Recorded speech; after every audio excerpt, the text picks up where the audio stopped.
Hello guys, in this video I'm gonna show you how to invite and play triple threat in MyTeam with cross-platform friends in NBA 2K26.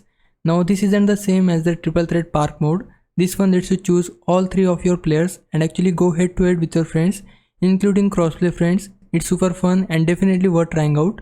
So here's how to set it up. From the main menu, go to features, then make sure crossplay is turned on. You'll see the crossplay option right there. Just switch it to on. If you don't see it, that might be because you are on Xbox. In that case, go into your console settings and enable crossplay from there. Next, you wanna make sure friend requests are turned on for both you and your friend. You can use L1 and R1 on PlayStation or LB and RB on Xbox to move through tabs and search up your friend's username to add them. On PlayStation, go to your settings, then users and account, and open the privacy tab. From there, select view and customize your privacy settings. Scroll down and make sure crossplay invitations are allowed.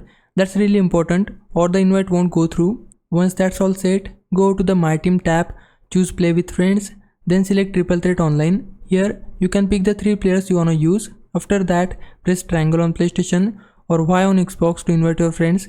If you are playing cross-platform, use L1 and R1 or LB and RB to open the crossplay menu and send the invite from there. And that's it. Now you and your friends can run some triple threat games against each other in MyTeam. Super easy setup. Hope this helps. If it did, like this video and subscribe my channel. For now, thanks for watching. Bye bye.